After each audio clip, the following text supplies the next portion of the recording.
The sexiest thing in the entire world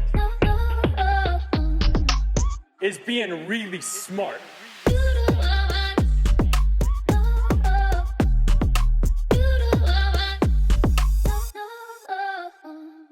Welcome to Smarter Sexy, the podcast where we discuss self-development, growth, business, spirituality, and becoming a smarter, sexier human. I am your host, Kelsey. And I'm Celeste. Welcome to our show, y'all. If you haven't yet, hit subscribe, leave us a comment after you're done, and send to a friend.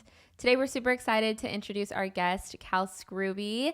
He's a rapper, an independent artist, and we're going to talk to him about his journey, and he's going to give us some insight into mental health. And we're just really excited to have you here. Thanks for being here. Yeah, thank you for having me. I'm a long-time listener. Yes. You are a long-time first-time listener. caller. Long-time. Also kind of a producer. Of the I do it all. This is true. First time on this side of everything, though. Yeah. It's a big deal. He did help us set up our cameras and our audio tonight because the person who normally films this is busy. Yeah. So he also produced this. Sobin had other things happening for himself this evening, and we really wanted to have this podcast with you. So you're like, I'll just do the back end and I got both. I got it. Yeah. We'll take care So of it. we are actually grateful for two reasons to have you on here because you also helped us have it. Yeah, for sure. Because we were not able to do this. Okay, well, welcome to the show. We're so excited to talk to you. Before we get into it, we start this episode every time the same way, which you already know. Good News Minute. He listens, so I don't even have to explain it. No, that's to what I him. was saying. You, I Sure. mean, why are you even like? Yeah, you don't have to honestly, pressure You should lead. That's what I'm saying. Like, why are we hosting? Every episode we start with Good News Minute, which is like a Good News Minute. Yeah. That's it. Right? Yeah. That's it. Yeah. Go ahead. I'm going on tour. If you're watching this, I'm probably on tour. Unless they're watching it in like months in advance, then I'm probably done with tour. That's true. But We don't know I'm going when. on tour, but and yes. I'm excited about it and a little nervous about it. A lot of moving parts, but you know, we're in there now. We can't back out. It's true. Well, Kelsey and I are also excited. If you notice, we have matching Scruby hoodies. Yeah, yours has the drawstrings are chewed off. Looks like 40 did damage. Actually, yours too. Yeah, no, it looks like 40 Yeah. maybe. Yeah. 40 both maybe of got these. to all of it. Yeah. 40 really likes drawstrings of hoodies, so Yeah. this is kind of his favorite chew toy. Usually I stop him, but sometimes I'm just tired. Yeah, they're like mini ropes. Yeah, he loves it. But the thing is, he has 3 rope toys, and he doesn't care for any Not of too them. big. Too big. Needs the He drawstring. needs These the are his drawstrings. size. Yeah. So, but we are Repping. supporting. Yeah. Well, I'm a And big I fan. appreciate that. Yeah. I've got Me and Taylor Swift. it's just the 1A two and of you. 1B. Yeah. Which it's like we actually had this conversation the other day. We don't know if you guys like aren't the same person You haven't because seen like us we both. Yeah. you- Same Never in the seen same room. Right. You have similar color hair Yeah. and you're both white. It's true. Yeah. So it's like We're basically the same. person. basically the same. You and I. Oh, yeah. Yeah. But we just debunked a lot. Like a lot of people were like, "Oh no, they're not the same." They're person. not. Kelsey and Cal, not No, the same. not the same person. Yeah. But you and Taylor, we don't know. Yeah, not. Yeah, TBD. And you guys both write your own music. true. And when she comes on the pod, she's also. I'm not gonna say I'm not. Taylor Swift. Does that make sense? The double Yeah. negative. Yeah. Maybe. That's we'll just what we leave it were at saying. that. We It's a were just mystery. wondering. The more confusing it is, the better. Because maybe I am Taylor Swift. Who knows? We just I have a don't song know. called Taylor Swift. Do you really? Yeah, Kels, you have to play that. yeah. Is it about her? It just says white girls. The hook is white girls at my show dancing like they Taylor Swift. I have 'Cause you know- heard. I've 'cause- heard. Because you know she did. Because at like the Grammys or whatever, Uh-huh. she was dancing and it was like. It was. It Damn. was some serious white girl shit. Yeah, it was some. But real you white know girl what? She shit. was happy. No, So, like, we I'm love not. that I'm for not her. hating on her at Yeah. all. But like, Yeah. know. Don't hate on her in front of Kelsey, just a heads up, because Kels will. she probably runs the fan account on Twitter. She and does. shit She runs too. all of them. It's like that new Donald Glover show. Have you seen that? Swarm. No. Oh, it's great. You Yeah. gotta watch it. It's about like it's about. I think it's about. I don't want to spoil it, but it's about a mega star's fan base and how they're like Look. really dedicated fans. Dedicated. Like, crazy fans. Really? Yeah. Yeah. Yeah. Like they I mean, That's you she's for got. Taylor. 100%. I mean, I told Celeste that if Scooter Braun ever wanted, and I hope he listens to this right now, if he what he's ever doing. wanted to invest into anything we were doing, I would literally be like, get your dirty money out of here. And then I told her, he doesn't. You know, so but if he ever came and Right. said, I want to invest into like Viper Totally, or Smart no. Sexy, I'd be like, you were just like you're- passionately saying no to him, and he wasn't like he didn't express any No, interest. he didn't. But you were just defending Taylor. So He might be really hurt though listening to this podcast right now. He's like, fuck, that hurts. yeah, he really wanted a piece of Smart Yeah. Sexy. and And- you Too bad. never will. Bad. Okay, do you have a good news minute? Okay, yes. So this is only for right here, right now, in this moment. Okay. I'm doing March Madness for the very first time, and it's been really fun. I don't really know that much about sports, but like it's just fun because you're like, oh, I won or I lost. Right now, the team that I have winning it all is still in, and my good news minute is that Man's team is out. So Like so you might beat him. so I might beat him, Yeah. and Who I've got do you have? Texas. Mm. And so I'm hyped because between like I'm not good at like a lot of things in life, and usually like Mans beats me at a lot of things. So I've like become more competitive, Right. even though I'm still losing. But this time right here, I have beat him. So like it's It's a good reason to celebrate. Yeah. so I'm hyped that he's unhappy. Congrats. That's great. Yeah. Yeah. I love that. for Cheating you. on your significant other is like one of the best things you can do. It's great. Oh, It's true. righty. It's kind of fun. Yeah. Oh. Okay, that was good. I'm happy for you. Congratulations. First timer. She goes, that was good. I was following. What's yours? Basic, but I was very happy because today we finally got some sun. That's a big deal because it's been raining nonstop in LA. And we went for a walk and we got a bagel. And those three things are just my favorite things. Yeah. The it sun, was- a walk, and a bagel. No coffee. No, I haven't had a coffee today. Damn. I know. Either have That I. actually, had I gotten a coffee, I would have had a better Yeah, day. that would have added But to the Kel said combo. I couldn't have one, so I just didn't. That's actually not what happened. We were walking back and we said, we want to take a nap. So we don't want to have a coffee because we want to just take a nap. Yeah. Ah. Basically, she said I couldn't have one.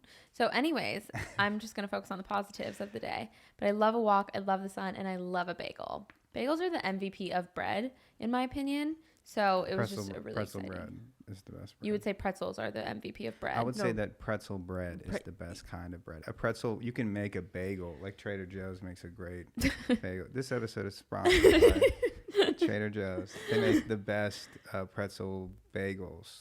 And I ate 6 of them plain in 24 hours. It is true. Like any pretzel bread roll or any, like you don't need anything. Insane. You just pull it out like and you dessert. just, it Yeah. is But you wouldn't unreal. say, you would say the MVP of bread is a croissant. Absolutely. So Hands I would down. say it's a think- bagel. You'd say it's pretzel I bread. think a croissant is the most overrated of all the breads. Yeah. First, the flakiness. Where is have like, you- It gets all over you. It's like a train wreck. You lose half the bread on the first bite when you crunch in, and then it's all gone. And then it's just like True. it's just so big, but it's so little, such a little amount of bread. It's kind of like when you get chips and the bag is like 80% air and 20% chips. That's what a croissant is. It's You're a hard. dirty traitor, first of all. No, I love Over a there. croissant. Over there He's, being but like, he's like making good points, but I do love a croissant. I mean, you over here right now being like, I mean, I love a bagel more. But no, I understand, yeah. but like you being like, yeah, that kind of, it is no. true. But I love a croissant. But I mean, he's making good points. It's like like Whatever. eating a fucking bread balloon. I hope all croissants all over the world are not listening to this right now. She loves a croissant. I do. I look for the best one wherever I go. I mean, by far, Starbucks has the worst croissant ever. I mean, yeah. I don't like think so Starbucks bad. is like known for their pastries. No. But just let Okay. me know. Anyways, you guys, we're super excited to talk to Cal about his journey because he has a unique story. First of all, you're a rapper from Ohio. You live in LA now, but you love Ohio. You ride or die. Yes, I do. Yes, I I do. don't know why that was I so do. funny to me. No, I do. I love Ohio. He loves Ohio. He Yeah, yeah. reps Ohio. He loves I Ohio. went to Ohio State. You went, okay, I Yeah. was going to get into that. So Yeah. what's interesting here is you're a rapper, but you went to Ohio State for engineering. I did. I didn't graduate with an engineering degree though. Oh, I what did you graduated graduate with a with? communications degree. So Is that it was, because, it was so much easier to get out that way. I was like 3 years into engineering, and it was like I could either dedicate all my time and energy to the engineering program and get out, or I could do music, switch to communications, and like do both and get out. So you were in college and you just like started rapping. Yeah, I would just get drunk and I would rap to my friends, and then they'd be like, "Hey, look at my." It was like a party trick, you know. It's like, "Hey, look at my friend. He can rap real good." I'm like, "All right." So then if I got drunk enough, then I would just rap like on the porch, you know. We'd like go outside and I would just fucking like freestyle or whatever. And then every like party we went to, we would just kind of like find more and more people. And I guess like enough people basically were like, "Hey, that's good," for me to be like, "Hey, maybe I'm kind of good at this. Maybe I should do this." And then you started doing it sober. Yeah. And then I was like, "Let me try this." over. Yeah, I was like, "Let me actually try this when I'm not like 8 beers deep and see how it goes." But yeah, and then I started just recording myself at the library. Actually, we had like a whisper room, like a little quiet space at the library, and which was weird as fuck because like you reserve it for school projects, like voiceovers on school projects and stuff. But I was just in there like yelling rap, and I like didn't really know how to record myself either. I'm just like GarageBand figuring it out, and people like walking by. The box is like smaller than the area we're in right now, and people will come by and like put their face up to the window and like they like can't see in, and I'm just like I'm standing there. It's like they're like staring at my chest. I'm like, "Dude, what are you?" I'm like, "Please, can you?" I'm like trying to make shitty songs in here, man. Please. Can I get some privacy? Wait, that's actually such a good come up story. Yeah, seriously. That's incredible. No, that's one of the things that when I look back, I'm like, that's what I'm most proud of, is that I was like so, I guess being naive plays a part, but like I was so willing to be shitty at what I was doing because I just like doing it so much that like I just kept doing it, and eventually you just get better at it. But usually, like when you're an adult and you do things and you're not very good at it, you're like, not fucking doing that anymore. Yeah, You know? facts. Never Like- mind. We'll cross that one off the Yeah, list. like Yeah. like if you've never snowboarded and you go try snowboarding for the first time and you're 30 years old, like not gonna have a good time. Good luck. So rapping, I'm just proud of myself for like sticking with it, Yeah. being willing to be terrible at it for a short period of time. Yeah, that's so true. Sometimes being shitty at something is like the initiation to it, you know? Yeah. And It's you like, find if it's really your passion, like then you'll probably keep doing it. You know, Yeah. if you actually enjoy it. true. If you really want it, then you'll like just keep doing it. And you were just naturally good at it. I was just like I was good with words. Like in 4th grade, I remember my teacher, who was my favorite teacher of all time, Miss Woodruff in 4th grade. I wrote an article or like a essay or whatever on Pokey Reese, who was a second baseman for the Reds, because his real name was Calvin. That's why I chose it. I was like, cool name, man. But yeah, I wrote like an essay on it, and my teacher was like, "Hey, this is good. Like this is actually good." I think she like talked to my parents about it, like, "Hey, this is like a pretty good. Like he's in 4th grade. This is pretty good." And then I wrote some poetry in like 5th grade, and I remember my teacher would always like stop everything to like read the poetry of the class. I'm like, oh my God, please don't.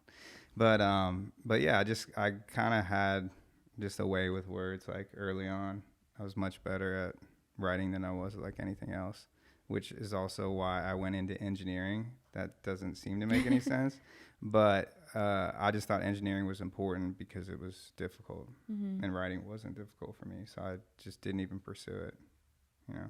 Interesting. But look where you are now. Yeah, now I'm a writer. You could have been an Exactly. engineer. Now I'm a writer. I could have been building like really shitty bridges for the entire could've. United States infrastructure, and instead I'm like just making up dumb Yeah. songs about having sex That's with cute people's that you're- dads and stuff. I just imagine like 4th grade you with like your poetry and your teacher, you know? He's so little. So little. With his little pencil. Is that why you guys went like this? Yeah. and what is this? Like, is this my notebook? Because you don't No, it's you. Oh, this is me. Yeah, like Just you know, very like when little. you're little, you're like, oh, Yeah, you're little. Yeah, 4th grade. So I Yeah, just Yeah. imagine like little you. And then 5th grade, he was like, just a little bit every year. yeah. And now it's like, Yeah, well now you're an adult. It's Gotcha. a wrap. yeah. Okay, so that's so interesting. So you start rapping, you move to LA, Yeah, I moved to LA like probably 8 years ago. and you are an independent artist. Yes. Can you explain to us what that means? It means I don't have label resources. Like I'm not signed to a major label. So I don't really get I mean, there's obviously benefits, and what's the opposite of benefits? Like there's pros and cons. Yeah, pros and cons is Yeah. better. Positives, negatives. Yeah. I just can't benefits and non-benefits. Let's just say. Yeah. So He's got away with words, man. He's a word guy. Yeah. yeah, I'm just so good with the words. You know, I'm a human dictionary. Yes. But the obvious benefits would be like your resources, like your like you have a lot of teams for different things. So you have like if you go on tour, then you kind of have this machine behind you. Not to mention the bank. I think labels mostly these days like serve as a bank. That's like their biggest benefit is like they can give you a lot of money up front. High 40. He wants out. The king.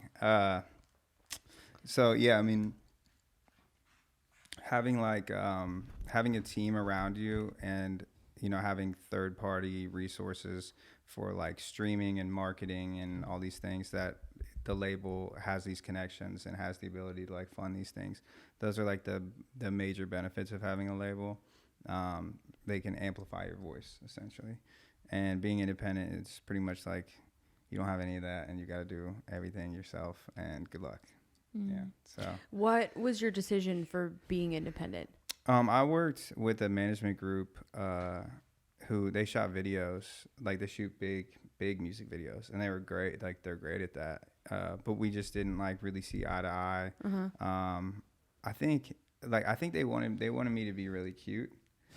like they wanted me to be like cute and then good at rapping, and then everything else like didn't matter that much. And I was like, let me be good at rapping and like try to be like fun and funny sometimes, and then if people also think I'm cute, then that's cool. Also on the side, I can be Taylor Swift.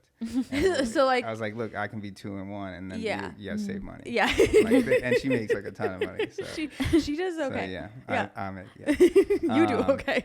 Yeah. So, but really, it was just like not seeing eye to eye, and I think the reason it worked for me is because I just had no other like choices. I was sitting around after my management deal kind of like fizzled out, and I was pretty much waiting for somebody to come save me. Like I was just like, oh, all I need is this. Like all I need is a manager. All I need is the label. All I need is whatever. And there was like a little bit of interest here and there, but nobody ever really, like nothing ever came from any of it. So eventually I got tired of sitting around. And I guess by tired of sitting around, I mean like I ran out of money and started like racking up credit card debt, and then decided to like teach myself really how to record and mix my own shit and just like make it sound as good as I can. Go shoot videos with my friends who are incredibly talented videographers for like low to no budget. That's why my chain says No Budget Records. Because and this chain is new. It's new, yeah. So it's a big moment. But yeah, I just decided like I had to do it. I had to do something, and just doing everything yourself early on.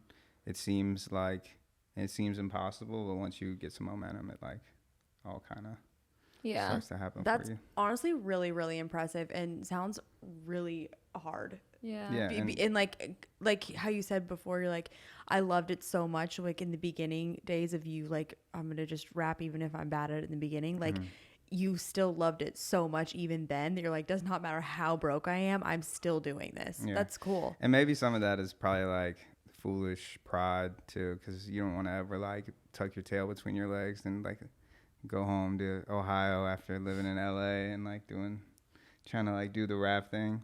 But I don't know, it just didn't like, eventually after my whole stint in like the formal music industry with that management group, I was just so tired of it that I was like, dude, I wanted to make fun of myself, because I think I was trying to be so cool in those like first couple of years. And I was like, dude, I'm just not that.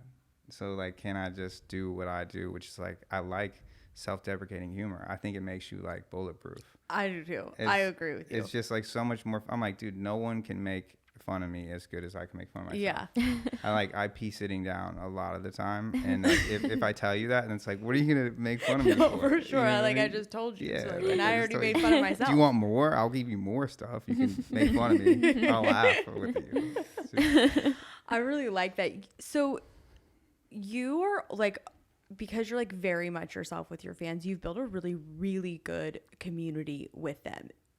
And I think that like how your fans like react towards you says a lot about you. How have you, like, what was your goal and how did you go about building that community with them? I don't know. I think early, like in my, I guess, formal industry days, like I wanted cool people, like influencers and shit, to like my shit and play my shit, or like my peers in the industry to play my shit. But I think when it really switched for me was when I realized that like engaging with, so from the start, it's like you find your 10 core fans, like 10 people who really want you to succeed and believe in you. And then you turn that into 50, and then you turn that into 100 and whatever. So like I kind of reset like my whole mindset. I had a fan base when I was done with my management and I was going like completely independent. But I didn't, like, there were a lot of pieces missing, but I just really try to strengthen my relationship with my fans, and the best way to do that was just by like being engaging. Because I was like, look, these are the people who care the most out of all the people who listen to me. Like, these are the people who really like give a shit. They're buying merch or buying tickets or whatever, or mentioning me in stories or whatever, DMing me. I'm like, these are the people that deserve my time and energy because they're giving me theirs. I feel like the love has to be reciprocal, and obviously like you scale to a point where, or you hope to scale to a point where it's hard to reciprocate the love because there's like tons of people who you feel like deserve your time and energy. But like that's the goal the whole time. Right. It's just to find like as many genuine connections as you can with fans, because then I think there's no moment where they can pull the rug out from underneath you, because you're like, no, these people are like really fucking with me, Well, and it's interesting too, because I think something we see a lot now is like people go viral or people have 1 million followers, but they have no bond with their audience. Right. And then there's people who maybe have 100K, 200K, 300K, maybe not 1 million, but they have like a super strong bond, and like those people will show up. And like that's something like we've been talking about recently is like even just with a lot of celebrities, like they're not converting to sales anymore, especially mostly in the beauty space is what we've been reading about lately. But your fans, like I've read your comments on your stuff, like they will buy anything you sell, tickets, merch, Patreon, like anything, because they want to connect with you. So was that just you just giving them your time? I think it is just like establishing a genuine connection. I mean, part of it is like, I think the content that I put out, like the music and the videos I put out are like authentic. And I think people like gravitate towards that if that's like their style. But yeah, I think I try not to ask too much of my fans. Like my Patreon supporters are like the fucking best. And it like blows my mind that they contribute like that, and so I do like a Zoom call with them, and I do like live streams with them, and it's kind of cool because like now we've been doing Zoom calls with them for probably like 8, 9, 10 months or something. And so now when people hop on the Zoom, I'll be like, hey, like, how's your mom doing? Like because or I'll be like, how are That's the pups? So cool. Like, and whatever. So I just know what's going on in their lives, and that'll be cool too, going on tours, like getting to see a lot of those people who I've been getting to know over the last year. Yeah, that is really cool. But I don't think there's any like big ask. I think everybody has like a different capacity to support, so like some people, they might only be able to listen, and they might be a huge supporter and care and send like incredibly good energy all the time, but they don't buy anything because they like they don't have the capacity, like their financial situation isn't set up. And then there's sometimes people who might buy $100 worth of merch but don't really give a shit because $100 is like nothing to them. So, or some people might buy a CD and that is like the other person giving $100. It's like the equivalent based on their financial situation. So I don't think there's like a standard as far as like what they're giving. I think it's just an energy thing. Yeah. It's like I actually really like that. It's like a good thing. It's just about people who give a shit. Yeah. Just finding like the most people who give a shit. If you don't give a shit about me and my life and like what I'm trying to accomplish, then like I don't really have the time or energy to care. If it's a fleeting moment. I think what's cool with you too is because you did it like on your own, people have been able to see that journey. Like they've been able to watch you from Short hair. yeah, right. Whatever you had going on before, like short hair, and now you have long hair. It was much harder to be Taylor with short hair because now right. it's just like tease it a little little Easy. something, something, Get and it then done. easier. Yeah, for highlight. sure. Okay, wait. I do have not a controversial question, but early in your career, you did drop 2 songs with Chris Brown, which he is a bit of a controversial figure for a lot of people. Whether they're, right or wrong, whatever, he just is one. So I wanted to talk to you about that, like what that was like, and if you've gotten any feedback from the audience, or has anyone commented on the fact that you worked with him? That has happened. I haven't talked to Chris in a couple years, but Chris has always been good to me. Like I knew him for a couple years. We were in contact like pretty frequently. And he's always been great to me. Obviously I understand that a lot of people don't really like him. Like they have this view of him, this negative view of him, mainly, let's be honest, because of the Rihanna situation. And I guess it's important to preface this by being like, it's completely inexcusable. And he knows it's inexcusable. I mean, everybody knows that's inexcusable. Like that type of abuse is not acceptable. But it's also a question of like, in society, are we labeling people by their biggest mistake? And especially like mistakes that we make like earlier in our lives. Yeah.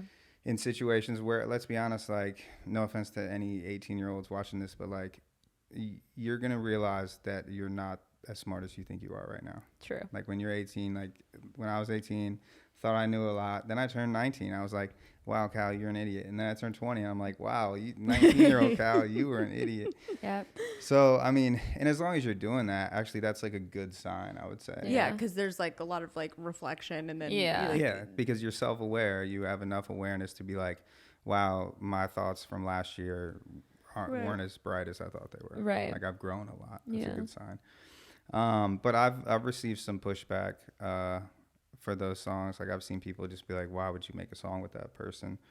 But I think that like labeling somebody and chaining them to like their biggest mistake and not letting them grow is like a huge failure for us as a society. And it's like what we do in social media a lot. It's so easy to see like a clip or a picture or somebody else's post or somebody's post from 8 years ago and just be like, cancel, cancel, cancel. It's like, man, that person might have, like, there was a baseball player one time who said something stupid when he was like 13. Yeah. And I'm like, man, I don't know what I said when I was 13, but it probably wasn't a bunch of smart shit. Right. It is true. Like, I think we, especially with celebrities, just because their life is so on display, that we hold people when they do something wrong. We nail them to the cross. And then it's like, we want you to learn and grow and do better. But then the second you do better, we're still like, but remember when you did this thing? Dragging them back down. Yes. Yeah. And it's like, wait a minute. Like, people do make mistakes, and people do deserve to grow and be better and have their past kind of like not always. Or look at it them. like it was an obstacle that person overcame. Like it was a huge mistake that like could have sent them down one path, but instead they decided to let that mistake send them down a more positive path. But instead, like you said, a lot of the time, especially with celebrities, we like to pull them back down to their lowest point, which is like the worst thing that you could do for yourself and others.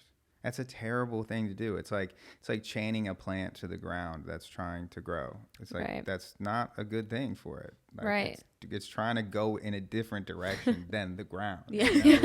And you're just pulling it right back down the ground. Yeah, cancel culture is funny like that too, because it's like you want it, like people want to see other people like fall from grace. They do. And I believe in accountability. I think accountability is important. And sometimes somebody will say something stupid or do something stupid, and they'll deflect. They'll be like, they'll like try to rationalize it or whatever. But I think just owning it and being like, hey, you know what? Wrong move. I shouldn't have said that, and I screwed up, and I'm sorry, and I'm going to do better next time. Right. And even if it was me 8 years ago and I don't even know who that person is, yeah, I think that happens a lot. I think we're getting a little bit better at that. There's still like the first 60 comments are always going to be negative shit. Yeah. But I think like we've seen examples of people over time that do a pretty good job of being like, that was a bad idea. That was a bad move. Shouldn't have said that. And then like over time, they kind of get like accepted. And I also think too, like, if people are genuine and really feel like, hey, I've made actual changes in my life to be better and do better, and you can see that, then we got to allow those people to grow versus the people who are like kind of still doing some shitty things here and there. It's like, did you learn, or was that an apology based off of like some is that performative? Yeah.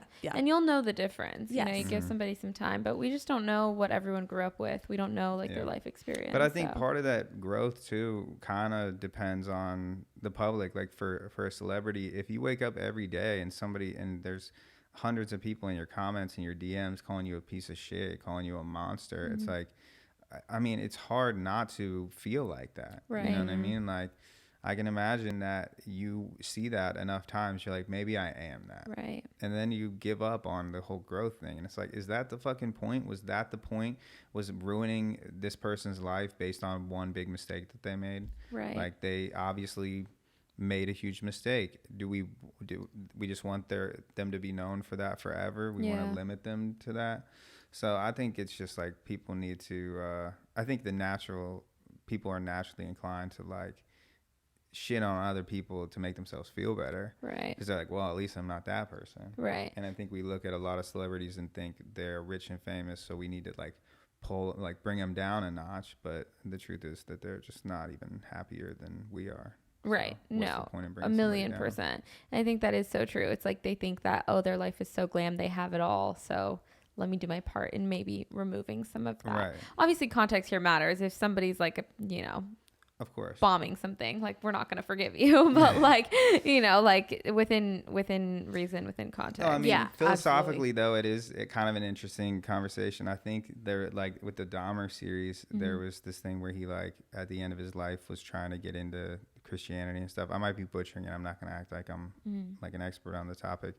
But the question is, like, okay, there are clearly things that are inexcusable, but like, what constitutes forgiveness? Like, what deserves forgiveness? Like, if it's genuine, if you have an action and there's enough remorse for you to actually genuinely change, then what's not forgivable? And that's like the philosophical question of it all. But we're not very good at forgiveness, like as a society. Right. I mean, Dahmer, I'm probably not forgiving him. Probably not forgiving him for killing and eating a bunch of people. Yeah, like he's probably like not on my list of like forgiveness. It's a little difficult. It's just like gross. It's just like kind of like, ooh. That's but no, nasty. for sure, like within context and just with the way cancel culture is today, I think everyone could take a breather. I mean, people are like on social media nailing somebody to the cross for using like fake eyelashes and things like that. It's like, you guys, we all go get a life. There's a scale. Go get a life. There's a scale here. There's a scale here for sure. Like, some things are way worse than others. We should acknowledge that. But, yeah, I mean, the takes on social media when people are just upset about everything. The other day I saw a tweet about a girl who said it was patronizing when women refer to her as my girl. I'm like, we're just mad about everything. I mean, yeah, let's get on Twitter and figure out what we can be mad about today. Like we're just angry all the time. No, like, it's true. I'm like, again, go get a life. Like, just go I love get that a life. advice. I say it to myself all the time. Whenever you're stressing about something stupid, it's like, get a life. Okay, I agree with that. So changing gears slightly, you always reference your song "My Anxiety" as like a pivotal moment for you. Why is that? That was when I split from my previous management. So it was like at a moment in my life when, like I said, I've been trying to like be cool and kind of like play like I was trying to make rap music according to rap music instead of like trying to make rap music according to me. And I think that was like the first time that I was openly honest about my emotion. Like, sure, I'd rapped about like a girl or something before on tracks, but nothing that was like as serious and personal to me, like unique to me, or at least like putting my deepest emotions into words. It was like kind of a vulnerable moment, and I didn't expect the song to actually like really do any numbers, and like in the grand scheme it, you know, was very minimal, but to me, like with my numbers, it like did numbers. Yeah. So to know that I could be like accepted by people and like people would gravitate towards that honesty was a big deal for me. And it was like the moment that I realized that like I could be who I wanted to be in music, in life, and whatever, and people would accept me for it or not, but like there is still a large group of people that would well, accept that's me. one thing, because I had been a fan of your music before we ever met, and that was one thing I always felt. I just felt like your music just sounded like you. Like it was I knew I was gonna get something like witty and creative and like Weird. Well, I honestly didn't pick up on the weird stuff until I met you and you started pointing it out.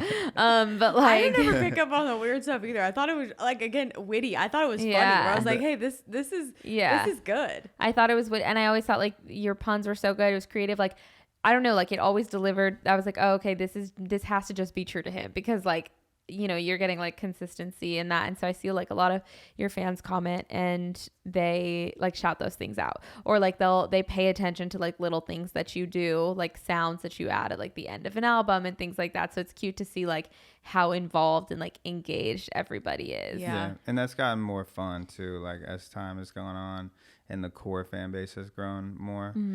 It's just more people like appreciating the really little things, and that's like the fun part for me, you know, putting like little Easter eggs in the songs and stuff. Do you talk to your fans? Like, are you open with them about your mental health? Oh yeah, for sure. I mean, I used to be a lot more open on all platforms with it, like on social media and shit, just in general. I mean, even as like last year, I think there's just things I go through in my life that sometimes I look to social media to share that stuff, not because I'm like looking for sympathy or anything.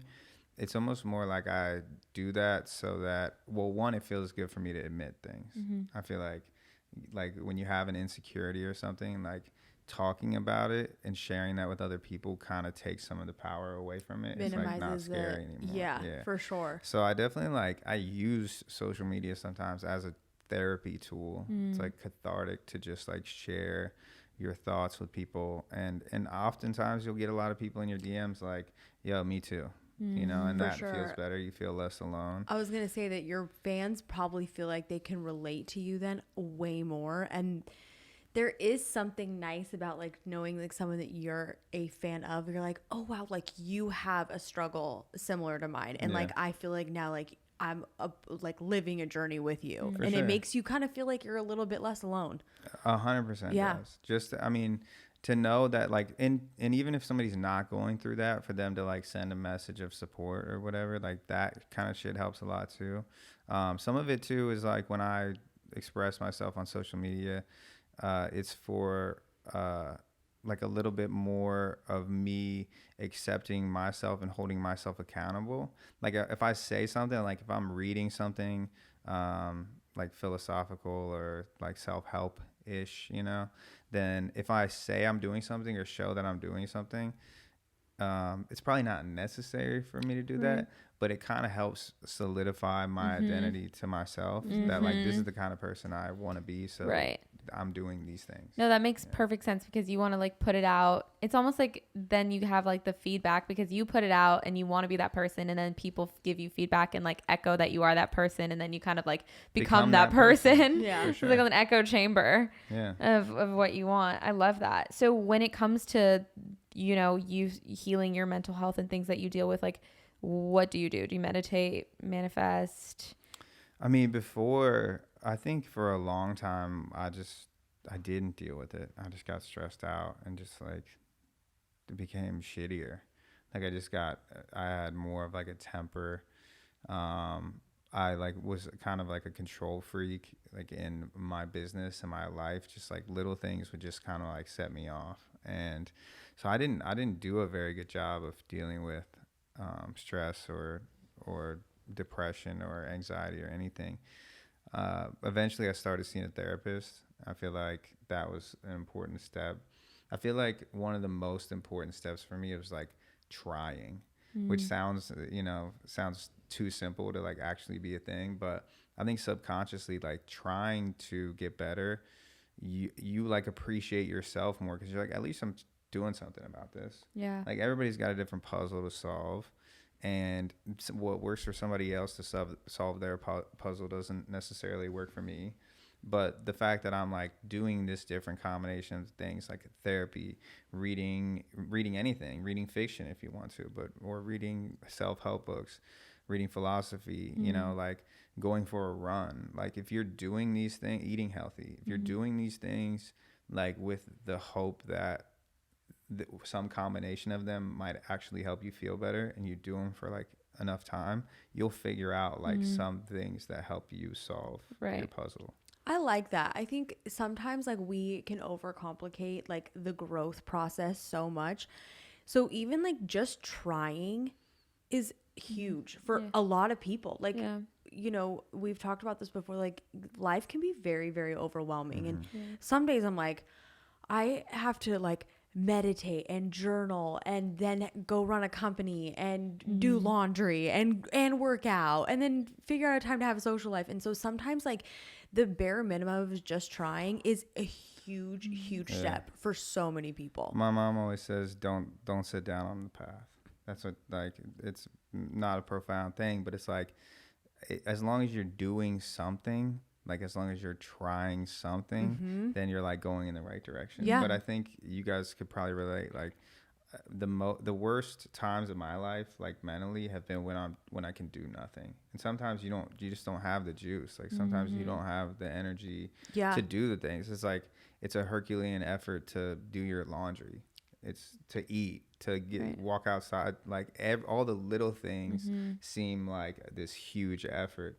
But I think you survive enough days doing that, and your energy builds up. You also like eventually feel kind of invincible when you go through like the worst moments of your life and the loneliest moments, yet you make it through the day.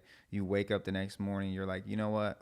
Yesterday I did the bare minimum, but I also was nice to people. Like I wasn't a piece of shit, you know. I went to the grocery store and like had a nice conversation with the cashier. You know, I was like a nice, good person despite the fact that X, Y, and Z are happening in my life right now. You begin to feel invincible, like waking up the next morning and realizing that you survived another day, and like you're like, damn, I'm actually stronger than I thought. Yeah, I like that. That's really good.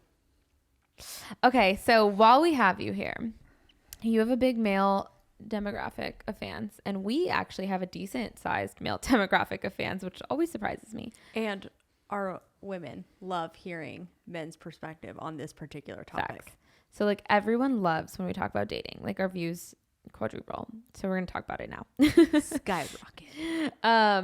So, okay, I do want to talk to you about dating. So, because you're a really like evolved man. And you are very good at like listening and like being a good partner. And you both are just staring at me right now. I'm just, how do you know? Says, like, says just who? like, how did you know if he's a good I'm partner? just guessing, like based on who he is as a person. Like you just seem like you're a good partner. Okay, like, wow. And like, how do you know he person. listens really well? Because I could just tell, you know, I'm psychic. Okay. Just from this interaction. Yeah, just from it. like just literally just this podcast. Okay. I want but like you and I have talked about this concept before, and you've admitted that you've grown a lot when it comes to relationships in the past, let's call it decade. So I want to talk about that. Like for guys listening who want to be a better partner, what are some things that you do, or like what is some advice for a man who wants to be a better partner? Try. It's the same thing. It's the same thing as I before. think I just found the next name for your next album. Try harder. No, I mean, it's just whether or not you care. Yeah. You know, it's like, if you care, then you're going to make it work. But like it's so funny because I think we always hear cliches and we're like, yeah, we roll our eyes. But it's like, bro, that's been around forever and people keep saying it because it's fucking true. Okay. Yeah. So like the whole thing about, like, you won't really know how to love somebody until you love yourself. It's very true. That is true. It's like, yeah, it's easy to roll your eyes at because we've heard it a million times. Right. But like, do it. Yeah. You know, to like take better care of yourself and think about the things that you want in a partner and then watch it happen. Right. Like if you want that, be that, become it. Yeah. Yeah. And think about the way that you talk to yourself. Like I think most of us are pretty critical of self, like Right. which is, I think it's a good thing to be critical of self. I think, self-awareness is like the most important thing to me. So like if you think critically about your thoughts and actions and like how you can be better, then like you're in good shape. Yeah. So I think that's like the bottom line. Right. I think it's also like we overcomplicate things so much in life, and that's just like really simple. Like you said, just try, or like just treat yourself better, and then you'll treat other people better. Like those are like the basics of life. Yeah. And they are the basics for a reason. And I think you have to kind of just like start there, Yeah. and then grow. But just back to the basics, guys. Well, Always. even when it comes to like a disagreement, I feel like if you go in with the intention to be self-aware, as opposed to going in with the intention to like win, like an argument or something like that, your outcome is significantly different from one another. And even just like listening to your partner, like you said, he's a really good listener just based off this podcast. But like listening to your partner and being like, I may disagree with what you're saying, but at least I'm listening to your perspective, and then I can kind of understand a little bit. We may still not really see eye to eye, but you're not going in with the intention of I'm going to win this, and I'm going to prove my point, versus I'm going to hear you out and we're going to talk about it. Yeah, when it's a competition, it's not working. No, never. I completely agree. I know. And something else too, I think, because you mentioned that you did go to therapy and things like that. So I wonder if like the work that you did on yourself like set you up to be in a more successful relationship, because I definitely think it does. Yeah. I mean, it's like preparation, and you're eventually like you eventually see yourself in a better light. So that like you deserve better than like whatever relationship. So then you can start to look for somebody who actually suits you instead of somebody who just like is willing to be with you. You know what I mean? Like that's like the definition of settling, right? It's just like, oh, well, this kind of works. Like, we survive. Yeah. Phone calls. Important phone calls. I mean, like right in the middle of Right your in the episode. middle. Like kind of rude. Wow. Huh. Okay. Well, just have a lot of thoughts going through my mind right now in regards to dating. So just in regards to dating. Yeah, just like I thought that was I just wanted to add that little portion in because he seems like a great listener and a great partner. You're welcome. You're welcome for those compliments. Yeah, thank you. Yeah. You're so welcome. And you produced our show today, so I'm extra grateful. Well, okay. Yeah, thank you so much. Thank you. Okay, well, you've listened to the pod, so you know how we end every episode with a sexy, which is just something that you find sexy. Could be in general, could be lately, could be anything, could be about yourself, doesn't matter. Okay, so what's your sexy? Wait, can I go last? Sure. Okay, Kels? let me go last. You know what? This is going to sound like really conceited, but it was my fit for the panel. Oh, it was so good. Because I gotta say, like, when you have like a good outfit on that you just feel, it can be any kind of outfit. It doesn't need to be dressed up. It doesn't need to feel like overly sexy, but like when you have a good outfit on, you just like feel incredible in. Yeah. You're like, yes. Yeah. Me. I told you I liked your outfit. Yeah, thank you. And I like there's some fits where you're like, I'm nailing it right now. And I felt like a good outfit is always the sexiest thing. Oh, 100%. Like something you feel good in. It's just like the confidence that you have. It like changes who I am as a person. It does. It's like wow. If I like my outfit, I'm like nicer. I'm like more confident. Yes. So it's not even necessarily like me, or it was just like my outfit did it. Yeah. And it's like good. anytime I feel really good about an outfit, it's like, it was good. Yeah. It was really good. Yeah. So that's mine. It's kind of conceited, but I felt good about it. No, I'm here for it. Yep. All right. Mine is I'm really into rappers from Ohio right now. So and like I'm really into like good listeners. And people who like produce a podcast for me. So like all of those things. What about people who are good, like really good partners? Good partners, good listeners. Rappers from Ohio. Rappers from Ohio. You really like Ohio. I like Ohio. Yeah. All right. I rap. Yeah. I'm a rapper. Yeah, you do. I feel like I fit some of those. Some of the like her a little bit of like the things she just mentioned. Yeah. Yeah. Okay. That's on my list. So. And what what is your sexiest thing? Man, I don't know. I think maybe like when a girl has a lap dog and is petting the dog like a supervillain. That's like, I just think that's so. I just like that. I just melt. Like if I went out to a restaurant. How does a supervillain pet their dog? You know, like you just hold it's like a hairless cat, you know, or like a little wiener dog or something. You just hold it like this, like you're about to right before you like laser beam the like world. A villain, into like a oblivion. villain. Yeah, for sure. Yeah. Well, would you look at We that? are finding we are finding love on Smart is Sexy, you guys. We are all bringing Okay. I am uncomfortable. Really, I feel great.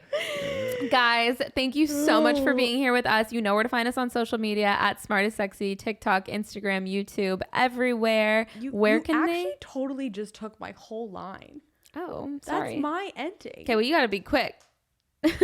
Wow. No, continue on, but like super villain it up and like you took my see? line. I took over. See? Okay, Cal, where can they find you and your music? Oh, Cal, Scruby on everything. Man, you know how to use Google. you know what? You can't find me. Come on. It's true, and we're gonna tag you, Just so Google it. they should be able to. Just Google I it. hate it when people fucking. Where do I get tickets? It's like you fucking Google it. It's like they got everything. They got ChatGPT. Ask ChatGPT what the fuck. That's what's true. going on, you know. You know what the fuck it is. You guys, we'll see you next week. Thanks, y'all. Yay. Yay! Are we doing extendo episode? Do you want to? Ask any more questions? Do you have You any could probably more? fit them in. No. But unless you have more that you wanted to, he's a really good listener and a good partner. So maybe you could tell me what we need to talk to him about more. What should we talk about? Man, that was pretty fucking. Just went Those straight red lights into went it. off.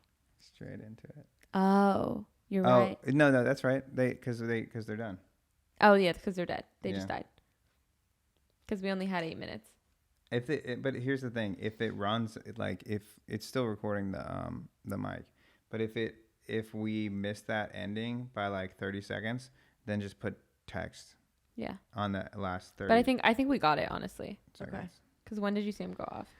I just noticed just now. Yeah, I think it was didn't- right on time. Okay. Because we had at 10:51, he said you have 8 minutes, and it's 11:01, and they just went off. So I think that we're okay. Perfect.